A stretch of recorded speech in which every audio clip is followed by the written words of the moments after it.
If you're a quarterback and you struggle to throw far, increase your throwing distance, today we're going to give you some of the best exercises that you can do to improve your arm strength. Now, before we get into these exercises, we're going to talk about the 3 top reasons that quarterbacks will lose arm strength. And these exercises that we're going to be going over today will translate to these 3 reasons. So the first one is going to be improper weight distribution, which doesn't allow quarterbacks to get separation. So separation in your throw is something that like a baseball player, like if you're in the batter's box and you're hitting a baseball, when that pitcher throws you a pitch, you step to the pitcher with your front foot, but you keep some weight loaded onto your back leg. The analogy I use, you want to pretend there's a flashlight on your knee, on your hip, and on your shoulder, and that flashlight is pointed here as you step to the pitcher, because now my weight is back, it's separate from my stride, so my shoulders are going to be separate from my hips in this swing. That's the same way that quarterbacks are able to generate power from something called torque. So when you guys go to throw and you're throwing to the target, you step with the front foot, you go back with your backstroke, you go back with your motion, but you keep that weight loaded on the back leg, which allows that separation. A lot of quarterbacks, the thing that they struggle with is that when they take a step to the target, all their body weight goes forward. So it's impossible to think about that flashlight analogy.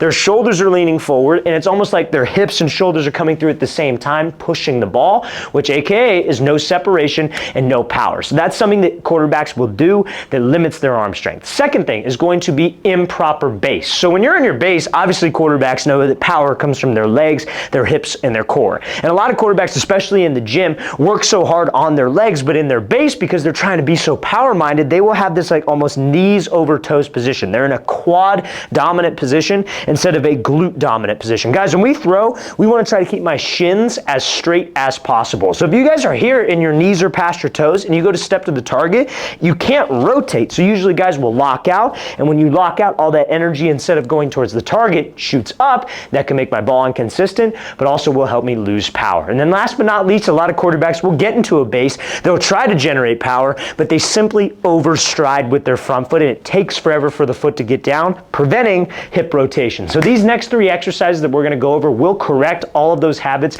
and will help quarterbacks work on those bad habits. So this first drill is going to be helping quarterbacks with that separation element of the throw to create torque, to separate their hips from their shoulders, to get more velocity and distance on their throw. So I call this a medicine ball hip walk. So what you're going to do is you're holding a medicine ball. You're going to have some weight on your back leg. You got to be in a perfect base in this situation. Perfect base for me, in my eyes, you don't want to have I would say 80% of your weight on your back leg, but I would say 65-70% light on the front foot, because when your weight is loaded back here pre-throw and you stride to the target, it's easier to keep your weight loaded on your back leg. Remember, flashlight on your knee, and you want to keep the flashlight pointed out as you stride to the target. So this drill helps us generate force from that position, but also gets us into the right separation position. So you're going to start out here. Medicine ball is going to be at the center of your chest. Weight is loaded on the back leg. You're going to step to the target, and you're going to move this medicine ball from the middle of your chest to your armpit, slightly closing that front shoulder. But while we take the step to the target,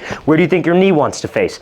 Outward. We're thinking about, again, flashlight on the knee, flashlight on the hip, flashlight on the shoulder, all pointing this way. So when you stride, I could get that separation. Then we're going to do, it's a 3-part sequence. So you're going to be here, 1, go back, 2, go back. Then on the 3rd one, you're going to step, and then we are going to shoot through and drive my hips and core and push this medicine ball out, trying to explode as quickly as we can. A lot of quarterbacks, the mistake that they'll make is that they have the right sequence, they have the right separation, but then at this point, they just kind of coast through with their hips. They think it's just about rotating. It's not just about rotating. Rotating is important, but we have to be able to generate force with my lower half. So you want to do, I would say, anywhere from 3 to 5 sets of this exercise, maybe about 3 to 8 reps, depending on how heavy the medicine ball is and what you're trying to work. I'm, of course, going to show you how this is going to look full speed. Now, before we get into this drill, you guys, we are going to be coming out to 11 more states across the U.S. for 2-day-long QB and wide receiver training camps. So check out that very first link in the description below if you're a quarterback and you would like to train with myself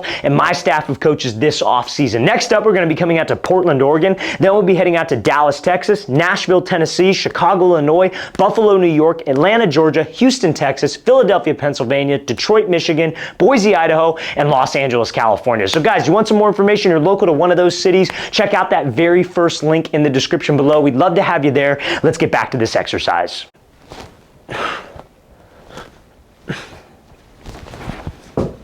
Now, the second reason that quarterbacks would lose arm strength, lose power, like we talked about in the beginning of this video, was being in that knees over toes quad dominant position. Guys, remember, when we throw, we want to try to keep my shin completely straight so I am able to rotate, but also I want to keep my shin straight so it could sit underneath my frame, right? A lot of quarterbacks have this natural knee cave inwards, and some quarterbacks have that knee cave forward, if you will. We want to keep my shin completely straight, and you want to stack this foot underneath you. What I mean by that is you want to have your foot, your knee, your hip, and your shoulder all stacked on top of each other. Now, this position is much easier said than done, especially if you're a younger quarterback. You have to have strong hamstrings, strong glutes, strong legs to efficiently get to this position. So this is going to be a great exercise to help you get there, especially off of a drop, and avoid that quad dominant position, putting you more in a glute dominant position. So this is an easy exercise. It's called a pistol squat. So you could do this if you're on the more advanced side of things, high school guys. You could do this with a barbell on your back. You could do this maybe holding 2 dumbbells. You could do this with a kettlebell, or if you're younger, you could do this body weight. Now, you want to do this to a bench, I would say. Like again, if you're very, very advanced, you probably could do this exercise to the floor, but I recommend starting with a bench. So all you're going to do is you're going to stand here, you're going to work this on both legs, but you're getting more benefit out of this, I would say, as a quarterback on your throwing side leg. So I'm a righty, so I'll show you on my right leg. So you're going to be here, one foot's going to be off the ground, and we're just going to sit back, rest on the bench. Remember, we're trying to keep my shins straight the entire time. Then we're just going to stand right back up. Don't spend a ton of time on the box or the bench, I would say, but you do want to sit down. Then when you go back up, fight that urge to have that knee cave inward. That's something that I always would struggle with as a player when doing these exercises. Is I would go down, and then sometimes I would cave in. That's just practicing a bad habit. Try to keep that shin as straight as you can. Foot, knee, hip, and shoulder are all stacked. We sit down, and then we pop back up, strengthening my glutes and hamstrings to get me in that glute dominant position as a passer. So you want to do anywhere, I would say, from 3 sets of this on each leg, and about maybe 6 to 12 reps.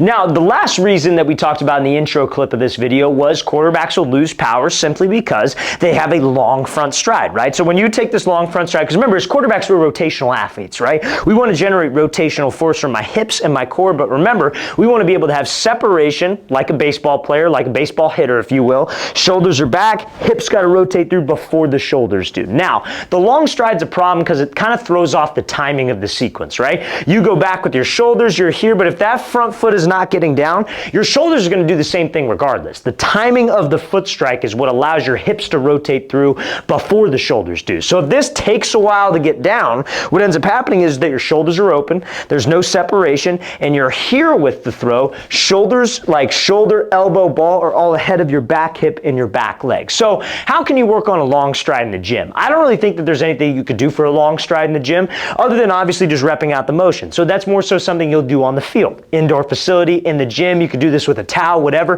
But let's say you do get that front stride down. Let's say you are in that quick base. Something that makes a lot of quarterbacks struggle with arm strength is a weak rotator cuff preventing something called external rotation. So external rotation is when you get to that position. You see guys like you see posts all the time made about like Patrick Mahomes, how when he throws, his external rotation, like his hand is almost like parallel with his elbow when he throws. Now, that's not necessarily something that he's thinking about. He's done exercises in the past, probably playing baseball has a lot to do with it. That's why baseball players naturally have better external rotation, just because they have more throwing reps, I would say, and a stronger rotator cuff. But if you don't play baseball, this is going to be an easy exercise you can do to strengthen your rotator cuff to help with external rotation. So how does that help? How does that apply? We get to there because remember, short stride, hips fire through. A lot of guys who have this stiff rotator cuff, instead of getting to something called a C curve, where essentially a C curve is where from your foot, knee, hip, all the way up to your shoulder, elbow, and hand, or the football, it looks like the letter C. If you can't get to that C curve, as a lot of guys are so tight with their rotator cuff that they'll try to rotate with their hips,